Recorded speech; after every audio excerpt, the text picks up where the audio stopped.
E se a gente voltar para a barbárie, é isso? Quer dizer, então, aquela cena é uma cena que me deixou muito abalado, e por isso eu escrevi, porque aquilo não é por um acaso. Né?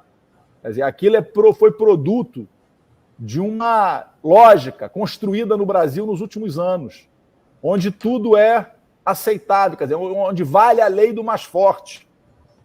E aí os números estão aí.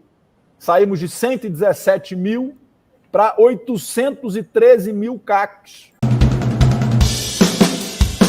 Capelli, ontem você fez um Twitter, não sei se a Adri tem aí o Twitter separado. Vou pegar aqui.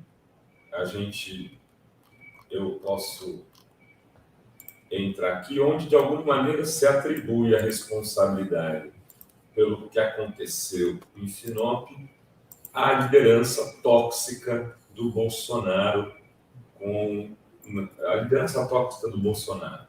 Está aí o Twitter, a Adri separou. Pode ler, Adri? Na chacina de Sinop, temos 2 assassinos e um mentor intelectual que passou 4 anos armando de forma criminosa a população e fomentando a cultura do ódio e da banalização da vida. Eu concordo contigo, queria te dizer isso antes de qualquer coisa. Acho que não só eu, a Gleisi Hoffmann, presidente do PT, deu uma declaração nesse sentido ontem. Mas eu queria que você explicasse para a gente aí o que te leva. Rovai, primeiro que eu decidi escrever esse tweet, logo após que eu ter assistido aquela cena que é chocante, né? Quer dizer, nenhuma pessoa, e aqui não é uma questão política, ideológica, você pode ter votado no presidente Lula, pode ter votado no Bolsonaro, você pode ter votado em qualquer um, na Simone Tebet, na nossa ministra, no Ciro, em qualquer um.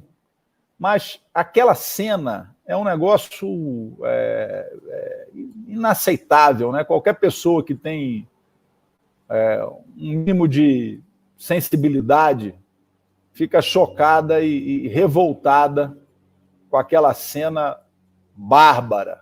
Aquilo que a gente assistiu é uma coisa bárbara, né? Uma coisa trágica. Como pode a sociedade brasileira ter caminhado para isso? Né? Quer dizer, as pessoas ali, em função de uma disputa, de um jogo de sinuca, uma brincadeira num feriado, as pessoas estão brincando. Como é que alguém pode dar um tiro numa criança de 12 anos, Rovai? Como é possível isso?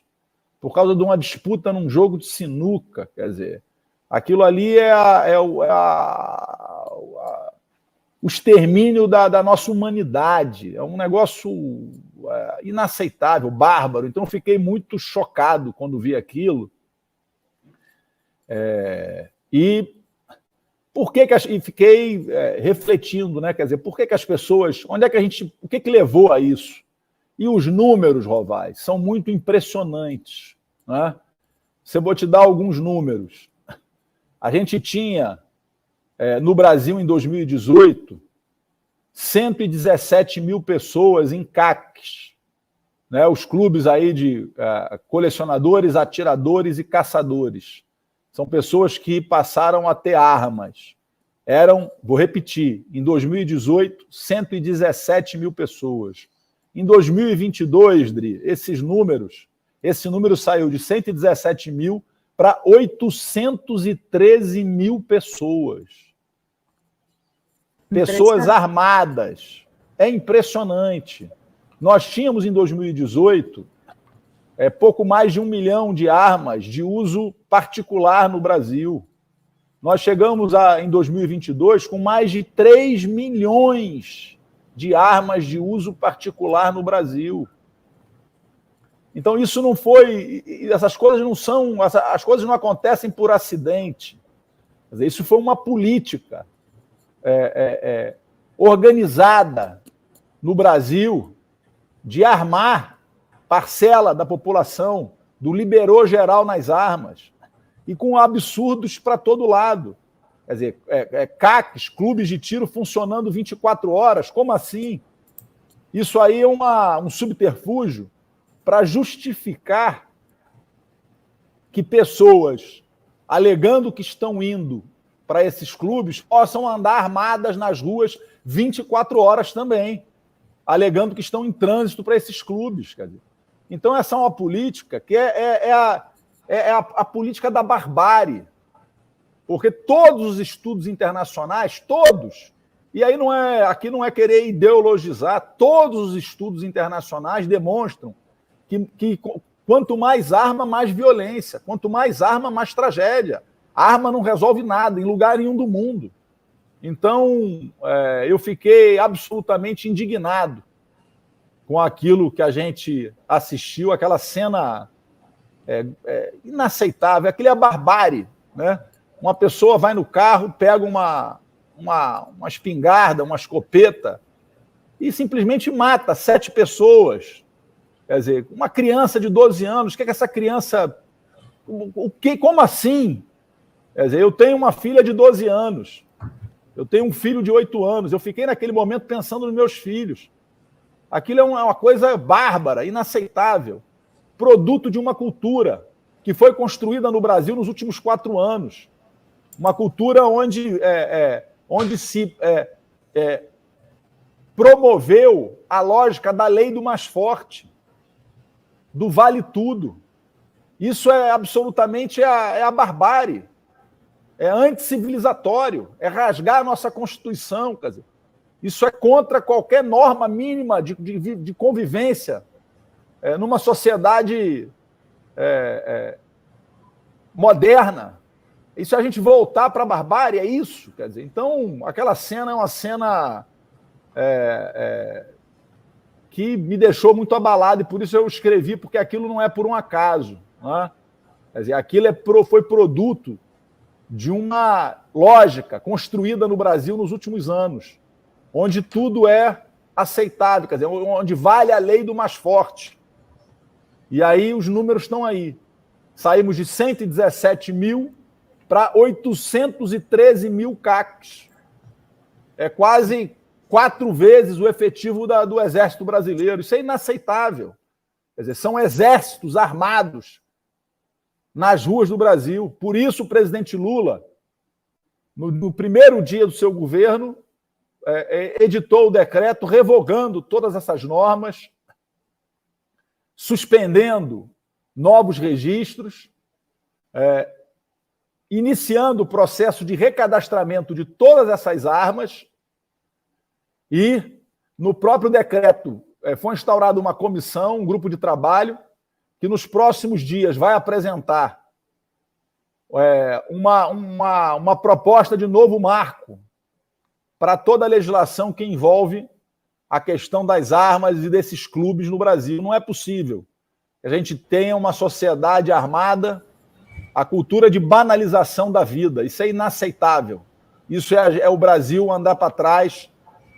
O povo disse não a isso nas ruas, e foi por isso que eu escrevi aquele tweet. Ali foi uma indignação de um pai que assiste uma cena daquela inaceitável. É inaceitável aquilo que aconteceu. Capelli, vamos lá. Então, quando deve ser anunciado esse novo marco? Já é uma coisa para os próximos dias? Você está falando? Rovai, o grupo de trabalho ele está fazendo um trabalho muito cuidadoso, porque a gente precisa separar todas as questões que envolvem as armas. Por exemplo, o secretário nacional de Segurança Pública, Tadeu Alencar, ele recebeu, um pouco antes do Carnaval, aqui, as confederações brasileiras de tiro esportivo. Ninguém quer, nós não queremos prejudicar o esporte. Né? A gente sabe que tem atletas que disputam competições nacionais, competições internacionais. Esses atletas precisam ter a sua atividade preservada. Então, o trabalho desse grupo de trabalho é um trabalho muito cuidadoso, muito equilibrado, para preservar atletas, preservar as pessoas que têm efetivamente atividades relacionadas ao uso de armas, mas sempre com o máximo cuidado possível. Volto a dizer, todos os estudos internacionais consagrados demonstram que que a arma não é solução, que a arma, exceto no caso das forças de segurança pública, né, das polícias, e exceto no caso do esporte, dos atiradores esportivos, quer dizer, ela significa risco para a sociedade, mais violência. Então, o grupo de trabalho está instaurado, ele está fazendo um trabalho equilibrado. Eu falei dias, mas eu acho que vai levar um pouco mais de tempo. É um trabalho conduzido aqui pelo Ministério da Justiça e vai fazer um trabalho para apresentar um novo marco legal para organizar a questão no Brasil. Volto a dizer, é um trabalho equilibrado e que tem como referência as melhores práticas internacionais. Bom, esse trabalho equilibrado que vai ser feito, né, que vai levar um novo marco legal, deve reduzir o número de armas, o número de CACs no Brasil, ou vai ser aquela coisa de só olhar para frente, não olhar para trás? Que, infelizmente, muitas vezes acontece no governo, governo de frente amplíssimo. Rovai, primeiro a gente precisa botar luz sobre o que foi feito e, a partir disso, construir uma nova referência legal. Né? Não é razoável. O que estimulou? Quer dizer, você sai de 117 mil pessoas para 813 mil em 4 anos, armadas em CACs. A gente precisa investigar para ver o que está por trás disso. Quer dizer, houve uma febre de colecionadores no Brasil? Houve uma febre de atiradores e de caçadores no Brasil? O que está por trás disso? Né? Então, a Polícia Federal também está envolvida nesse processo, nós temos que investigar. O que levou a isso, a essa explosão? Foi a cultura? Foi. Mas o que tem mais por trás disso? Então, tudo isso a Polícia Federal também está investigando, porque a gente pode ter mais coisa por trás dessa explosão estranha de armas no Brasil nos últimos 4 anos. Para pensar que acontece, olha, hoje em dia, assim, quando eu encontro pessoas que não são do meu núcleo, digamos assim, do núcleo familiar ampliado, ou de amigos que eram da escola, da faculdade, não é aquele pessoal que você está no dia a dia mais atualmente. De repente você começa a falar de CAC e descobre que 3 ou 4 ali na roda são CACs. Todo mundo é uma classe média que virou CAC porque ela acha que tem que se defender, que ela tem o direito de ter a arma. Aí eu estava contando antes de você chegar, tem uma imagem rodando aí de um cara pulando no carnaval que de repente dá 2 tiros para cima. Pô! E aí o cara que está atrás deve ter reclamado que você não tem o áudio. E fala assim, porra, você viu com o gesto. Ele volta e fala, o que foi? E dá uma coronhada na cara do cara. Pô, porque ele é CAC, entendeu? Então, assim, assim, se ele cumpre os critérios, ele poderá ser, ou a gente vai ter que modificar para retroagir, para que a gente volte a ter 100 pessoas, 100 e poucas mil pessoas. Porque essa violência, ela não está explodindo por acaso desse jeito. É porque as pessoas têm arma. Se elas não tivessem, elas estariam brigando de soco.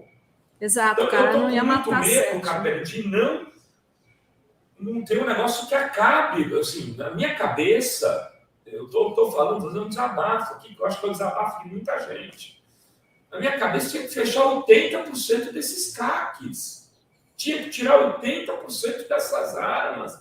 Tinha que ser uma coisa radical. Eu acho que essa é a ansiedade de muitos de nós que não vamos nos armar para sair na rua. E que estamos sob ameaça. Porque não é mais só bandido que está armado. É o cara que te encontra tomando uma cerveja num bar e que é classe média. E que, de repente, se irrita contigo e faz isso. Tá em curso, Rovai, nesse momento, o recadastramento de todas as armas. Todo mundo que tem arma de uso particular, nesse momento, tem que fazer o seu recadastramento. E aí tem que justificar o porquê da arma, enfim, tem todo um procedimento que tem que ser cumprido. Quem não fizer isso e continuar com a arma, essa arma vai para ilegalidade, e a Polícia Federal, junto com a Polícia Rodoviária Federal, estão empenhadas em fazer o máximo possível de apreensões dessas armas que não forem recadastradas. Volto a dizer, esse é um processo que está em curso, foi uma cultura inaceitável, irresponsável, implantada no país, que levou a situações como a que você narra. Quer dizer, pessoas de forma generalizada, né, foi liberada a posse de armas para de uso privado no Brasil, usando como instrumento os CACs. Mas pode ser que, além do que você relata, Rovai, que é fruto de uma cultura que foi propagada no país, que atingiu setores de classe média, porque também vamos deixar claro, quer dizer, quem é que tem dinheiro para ficar comprando 1, 2, 3 armas, né? Quer dizer, a população está preocupada e usa o seu dinheiro para outras coisas, não para isso. Mas há um exército hoje de mais de 800 mil pessoas armadas em CACs no Brasil. Isso tudo tem que ser investigado, vai ser regulado, e a Polícia Federal está empenhada em investigar tudo isso. Porque pode ter cultura, mas pode ter mais coisa por trás disso.